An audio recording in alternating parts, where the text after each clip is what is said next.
Hello everyone, welcome you और स्वागत करता हूं फिर से हमारे यूट्यूब चैनल विजडम वेल्थ में। और इस वीडियो में हम बात करने वाले हैं रिलायंस इंडस्ट्रीज लिमिटेड के बारे में। जी हां, जिस तरीके से आज रिलायंस इंडस्ट्रीज लिमिटेड ने अपना लाइफ टाइम हाई बना दिया है, क्या आने वाले टाइम में हमको इतने ऊपर के लेवल्स पर लेना चाहिए या नहीं लेना चाहिए रिलायंस इंडस्ट्रीज़ को?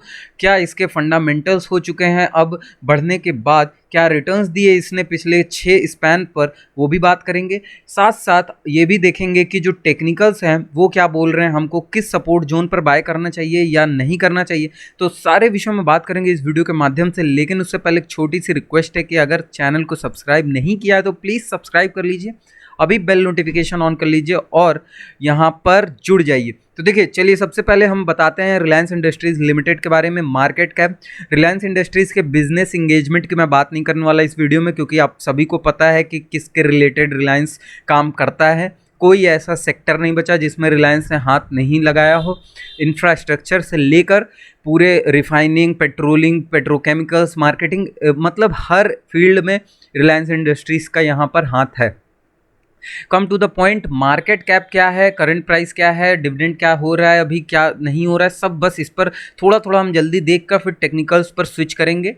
मार्केट कैप जो है वो है 13,16,722 करोड़ का हो चुका है मार्केट कैप। तो अब आप समझ सकते हैं कि जो मार्केट कैप है वो किस लेवल का मार्केट कैप है। अपने आप में बहुत बड़ी कंपनी बन चुकी है इंडिया की अब रिलायंस इंडस्ट्रीज लिमिटेड। साथ ही साथ अंबानी जी की अगर बात करें, अपने मोटा भाई, तो वो भी हो गए हैं वर्ल्ड के 5th रिचेस्ट पर्सन। जी हाँ, वर्ल्ड के 5th रिचेस्ट पर्सन वो बन चुके हैं। इसी जो आज के ब्रेकआउट हुआ है और उसके बाद एक डिसेंट अप मूव और पूरे लाइफ टाइम का हाई बनाया, उसी के साथ ही अब बन चुके हैं अपने मोटा भाई 5th वर्ल्ड रिचेस्ट मैन। खैर, हमको कहाँ उनके शेयर से अपने लिए बेनिफिट देखना है, ये ज़्यादा ज़रूरी है। तो करंट मार्केट प्राइस की अगर बात करें तो 2004 रुपीज़, माफ़ करिएगा, 2004 रुपीज़ का यहाँ पे करंट मार्केट प्राइस हो गया है। और ये जो डेटा है ये मैं screener.in से निकाल रहा हूँ, तो थोड़ा सा हो सकता है जो प्राइस है उसका थोड़ा सा आपको डिफ्लेक्शन देखने को मिल जाए। और 52 वीक्स हाई की बात करें तो 2010 का, अब जो कि आज हाई बनाया है 2010 का, यहाँ पर बन चुका है 867 का 52 वीक लो है। वहीं बुक वैल्यू की अगर मैं बात करूँ तो 715.10 का बुक वैल्यू है। स्टॉक पी जो है, which is stock price to earning ratio, वो है 30.73 का। डिविडेंड यील्ड परसेंटेज की अगर बात करें तो 0.232% का डिविडेंड यील्ड परसेंटेज है। और वहीं अगर ROCE की हम बात करें तो वो है 10.69% का, which is return on capital employed. तो रिटर्न ऑन इक्विटी की अब बात कर लेते हैं। देखिए, रिटर्न ऑन इक्विटी क्या होता है कि हमको दोनों पर्सपेक्टिव से देखना पड़ता है। इस कंपनी की मैं बात नहीं कर रहा, इस कंपनी में तो आपको कुछ नहीं देखना है। फिलहाल जिस तरीके से फंडिंग चल रही है, फिलहाल जिस तरीके से इसने अभी फंड रेज किए हैं और मार्केट में धूम मचा रहे हैं रिलायंस इंडस्ट्रीज़ के सारे ही ऑलमोस्ट शेयर, तो उस हिसाब से मैं बोलूँगा कि अभी रिलायंस में तो आपको फंडामेंटल्स का इतना तकलीफ नहीं लेना चाहिए। टेक्निकल्स के बेस्ड पे सपोर्ट रेजिस्टेंस को देखते हुए कहाँ बाइंग अपॉर्चुनिटी बन सकती है, ये ज़रूर हमको देखना है। तो यहाँ पे ROE, रिटर्न ऑन इक्विटी की अगर मैं बात करूँ तो 10.20% का रिटर्न ऑन इक्विटी अभी हाल फिलहाल में देखने को मिल रहा है।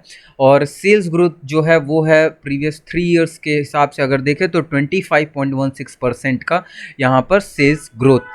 वहीं पे फेस वैल्यू की अगर मैं बात करूँ तो फेस वैल्यू जो है वो है 10 रुपये का, जिस पर आपको डिविडेंड प्रोवाइड किया जाता है। और डेट टू इक्विटी रेशियो जो है वो है 0.78 का, जो कि मुझे लगता है आने वाले टाइम में जल्दी ही 0.00 हो जाएगा, क्योंकि मेन जो मोटिव है 2021 तक का, बाय 2021 रिलायंस इंडस्ट्रीज़ वांट्स कि हम जो डेट फ्री कंपनी है वो खड़ी कर दें। तो डेट फ्री कंपनी के होड़ में सब लगे हैं और इसी के लिए बार बार फंड रेज हो रहे हैं। कहीं ना कहीं कुछ जो चीज़ें, यानी कि अगर मैं कुछ फंड बोलूं तो वो होंगे आपके डेट को कम करने के लिए, और कुछ जो फंड होंगे वो कुछ फंड भी बहुत हैं।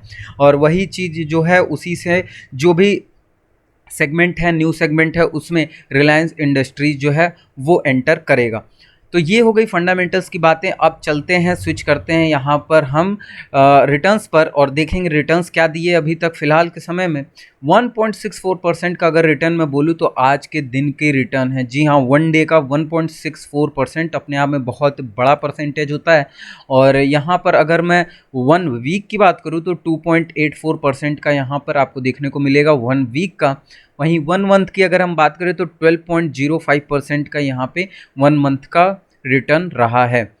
अब आ जाते हैं थोड़ा लॉन्ग टर्म स्पैन पे। वन ईयर के स्पैन पे 55.42% का रिटर्न रहा है। 5 ईयर के स्पैन पे अगर देखें तो यहाँ 285.18% का। और मैक्स टू मैक्स के रेशियो पर देखें तो यहाँ पर जब से ओरिजिन या आप कह सकते हैं जब से लिस्टिंग हुई है तब से रिटर्न जो रहा है वो है 3151.71% का। तो बहुत ही भारी भरकम रिटर्न्स दिए स्टॉक ने। बहुत इन्वेस्टर्स को बहुत ही अच्छा खासा मुनाफा हुआ, बहुत को गलत जगह पर बाय करने की वजह से लॉस भी हुआ। तो इस वजह से देखिए दोनों पर्सपेक्टिव से हमको देखना चाहिए। अब हमको कहाँ लेना है कहाँ नहीं लेना है, इस पर स्विच करते हुए हम टेक्निकल्स पर आते हैं और देखते हैं कि क्या टेक्निकल्स बोलते हैं कि हमको बाय करना चाहिए या नहीं करना चाहिए। तो आपके सामने मैंने एक चीज़ प्लॉट किया है, वो है रेजिस्टेंस लाइन। माफ़ करिएगा, वो रेजिस्टेंस लाइन थी जिस टाइम मैंने ये वीडियो बनाया था एक बार, और अब हो चुका है ये सपोर्ट लाइन। बहुत ही डिसेंट रेजिस्टेंस लाइन था, शायद इसी वजह से अब इस लेवल पर तो आना मुझे नहीं लगता कि नेक्स्ट 5-6 मंथ में पॉसिबल है। क्योंकि अगर आता है तो मैं बोलूँगा कि ये जो लेवल्स हैं ऐसे लेवल्स हैं कि जहाँ पर आपको रिलायंस इंडस्ट्रीज़ को भर भर कर बाय करना चाहिए। क्योंकि जो टारगेट हैं वो जो भी बड़े बड़े दिग्गज ब्रोकर्स फर्म हैं वो भी 2500 टू 3000 का टारगेट दे रहे हैं। लेकिन देखिए इसमें क्या है कि छोटे निवेशक कहाँ इन्वेस्ट करना है या क्या करना है उनको, तो उनके लिए ये चैनल बना है। आपको ब्लाइंडली कहीं भी फॉलो नहीं करना है कि हाँ मैंने बोल दिया तो आपने तुरंत उठा लिया माल, ऐसा नहीं करना। आपको पहले अपने वॉच लिस्ट में लेना है, उसको टेक्निकली फंडामेंटली अपने हिसाब से पहले उसको रीड करना है एंड देन आपको कोई भी बाइंग पोजीशन बनानी है। तो यहाँ पर देखिएगा ये जो रेजिस्टेंस है, ये रेजिस्टेंस बहुत ही ज़्यादा दिन का था रेजिस्टेंस। और अगर उस हिसाब से बोलूँ ज़्यादा दिन का इन सेंस की ये जो रेजिस्टेंस था वो बहुत ही स्ट्रॉन्ग रेजिस्टेंस था। ये कैसे हम डिफाइन करते हैं कि whether it is this resistance is strong और नॉट। तो ये ऐसे डिफाइन करते हैं कि जब कोई भी स्टॉक किसी पर्टिकुलर पॉइंट से या किसी स्पेसिफिक पॉइंट से बार बार रिवर्सल लेना शुरू कर दें तो दैट मीन्स कि वो जो पॉइंट है वो पॉइंट इंडिकेट कर रहा है क्लियरली कि ऊपर के लेवल्स पर वहाँ पर आपको रेजिस्टेंस फेस करना पड़ेगा। तो same scenario happened with Reliance Industries and 3 times approx यहाँ पे it touch this resistance line और you can say resistance area and after 4 time, जी हाँ it's a 5th time attempt and it breaks this levels. तो ये जो 5th time attempt था इसको ब्रेक किया इसने और उसके बाद ब्रेक करने के साथ साथ ही बहुत ही डिसेंट अप मूव दिखाया। यहीं के आसपास अगर मैं बोलूँ तो मैंने वीडियो अपलोड किया था इसी कैंडल के आसपास, मैं ऊपर आई बटन पर लिंक दे दूंगा कि आपको जो है देखिए कभी कभी होता है ब्रेकआउट जो होते हैं फर्स्ट ब्रेकआउट होते हैं 4 मेजर मैंने टर्म्स बताए हैं आपको कि हर 4 मेजर पैरामीटर्स को अपने उस ब्रेकआउट पर रखिए। अगर वो इम्प्लाई करता है यानी कि पूरी तरीके से अप्लीकेबल है वो 4 पैरामीटर्स उस ब्रेकआउट कैंडल्स पर, तो आपको बाइंग करनी चाहिए। अदरवाइज़ आपको थोड़ा सा इसमें कम रेशो में मैं बोलूँ तो रिस्क लेना चाहिए। तो अब करना क्या है क्या नहीं करना है बहुत ज़्यादा मैं पका चुका हूँ आप लोग को। और अब देखिए करना क्या है, इसमें करना ये है कि आपको इस लेवल्स पर थोड़ा सा, मैं ये नहीं बोलूँगा बाय करना ही नहीं है, बिल्कुल ऐसा नहीं मैं बोल रहा, बाय करना है लेकिन केवल 15% ऑफ योर कैपिटल का यहाँ पर बाय करना है। अब क्यों 15% कैपिटल का, क्योंकि देखिए इस लेवल्स पर हमेशा जो छोटे रिटेलर्स हैं वो अक्सर फंसते हैं।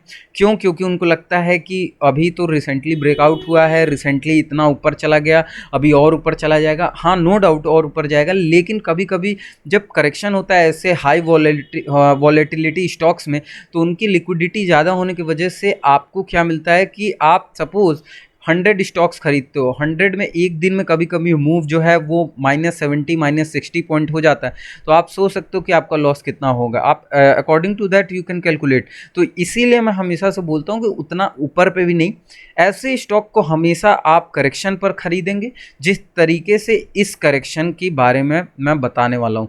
देखिए ये करेक्शन है, इस करेक्शन फेज पर जिन्होंने अपनी पूरी पोजीशंस को उठाया होगा वो काफ़ी आज डिसेंट, मैं अगर बोलूँ तो यहाँ पर प्रॉफिट बुक किया होगा आज बहुत लोगों ने।